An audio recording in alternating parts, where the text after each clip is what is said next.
So finally, we're going to talk about Toyota. I don't think there's any Trump theme in this. I doubt he drives a Japanese car. Coming up, we talk Trump. The chairman of GroupM criticises the A&A report. And Toyota review their creative and media straight into a new agency.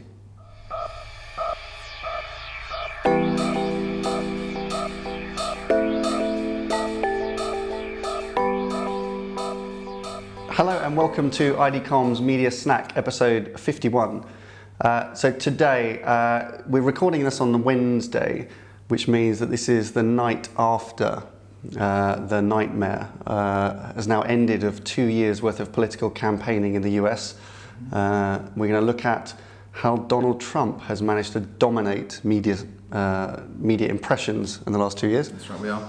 We're going to review some comments made by Irwin Gotlieb, the chairman of GroupM, with regards to the A&A transparency report. Yeah, and finally we'll touch on the fact that Toyota in Europe have moved their combined media and creative accounts into a WPP agency without a pitch. All coming up on Media Snack in just the time it takes to eat a sandwich. Okay, so first off, let's talk Trump. Yes. Last night, or the early hours of this morning, Donald Trump was officially elected as president of the US. There's been tons and tons of speculation about the Trump impact. We've seen markets volatile already today. We'll see over the next kind of coming weeks quite what the impact of that is going to be. And if there's any implications for us as an industry, given that the US is the world's largest media and advertising market. And overnight, a good friend of ours, Brian Wieser from Pivotal Research, who obviously stayed up through the night because he sent an email out at about 4 o'clock in the morning, New York time, considering actually some of the impacts. Yeah, I mean, he provided a brilliant review of what he considered to be the key implications from our industry with regards to the result of the election. He mentioned kind of regulatory and political uncertainty as concerns. Immigration restrictions may have an issue on people coming in to work for American-based companies.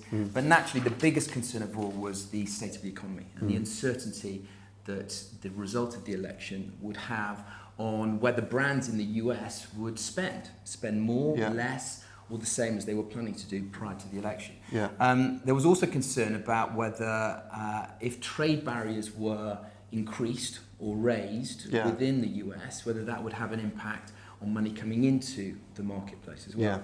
He felt that he was pretty confident with most of the big groups that had extended networks outside of the US should be protected. But what it does suggest is that going into 2017, further confusion and uncertainty at a time when we know that the US market is somewhat turbulent when it comes to perhaps going to review. Yeah, exactly.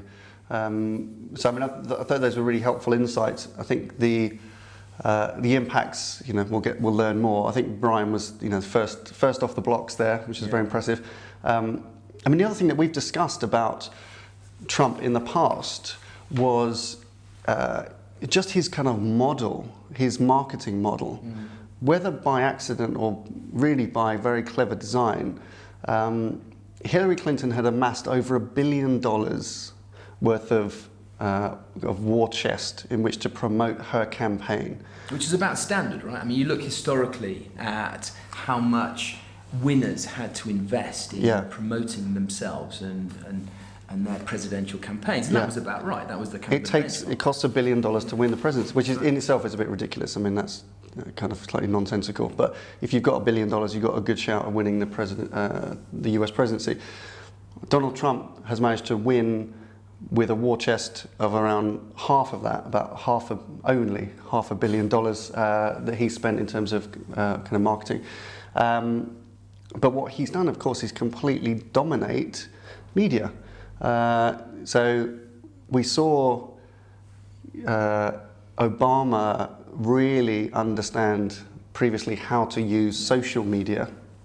I think what Trump's been able to do is stretch beyond that and actually dominate all media and on all reporting, of course, by saying some ridiculous things, perhaps. But I mean, that's been his tactic: to completely snuff out and own the free distribution of his message. And they've quantified it. And so, you know, the value of his earned impressions, if you like, equate to, you know, nearly $2 billion worth of media value. So it's astonishing the way that he's disrupted the standard model for elections in the US. Exactly, and I'm sure there'll be a lot of discussion in the coming months or years. What can brands learn from that? After Obama got elected, people became kind of obsessed with like looking at the Obama social networking model.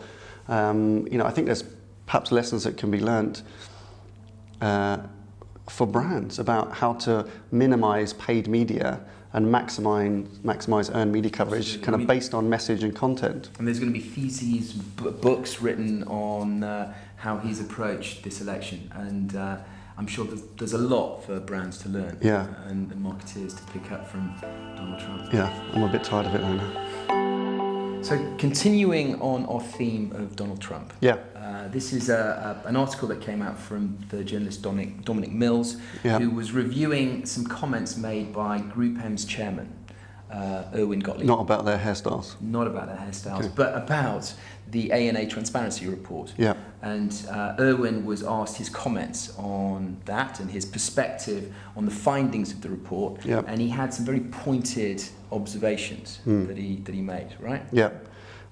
So in a conference interview, Irwin had taken the opportunity, I imagine quite intentionally, I think he's quite well, he means what he says, had used the opportunity and the platform to kind of take another swipe at the ANA's media transparency report, and his words were incredibly strong. I mean, he was suggesting, he's literally saying that the entire exercise by the ANA was actually a well-designed business development opportunity by the world's media auditing companies, and that they were obviously going to profit hugely from this and were creating a problem to which they are the solution.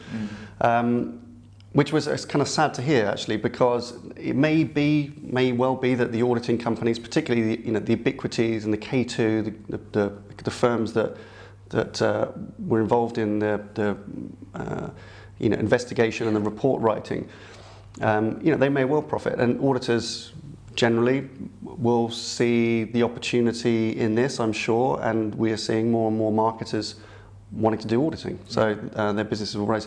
But so they may profit from that.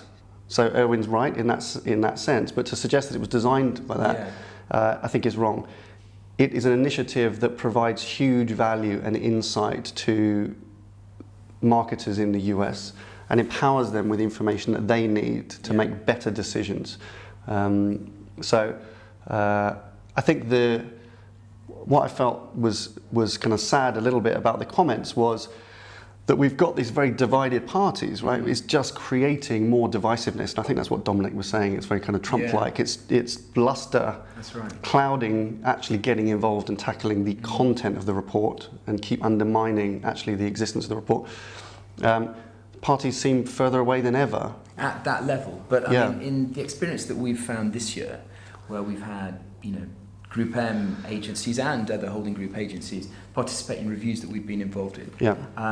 The level of collaboration and open discussion and desire for trust, I think, has been unparalleled. So perhaps the conversations at the very top end of the GroupM structure are different, certainly to the ones that we are exposed to at the network level. And so certainly those are the conversations that are trying to bring the two parties closer together, and it seems to be working. But I mean, there's still more work to do. As we keep saying, we've got to bring advertiser and agency back to the table and design for trust and get excited about the opportunity of media again. And we've got to move away from this kind of conference platform sniping.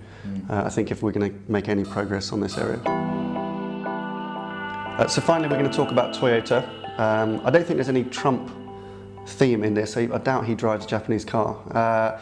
But Toyota in Europe have moved their entire creative and media accounts into an agency, the AND partnership, which is a WPP agency, without a pitch. And it seems to be designed around a really innovative or model and a desire for better integration of media and content. So just another example of a client, of an advertiser that I think has got a really clear perspective on how they view marketing communications, what is at the center of it, what they need from a collection of marketing communication agencies and partners, defining a blueprint, and then finding one solution for that. So I'd imagine that the partnership has created a model that is perfectly reflective of what Toyota need moving forward, and it's worth it. And another example, I think we touched on this last week or the week before, about how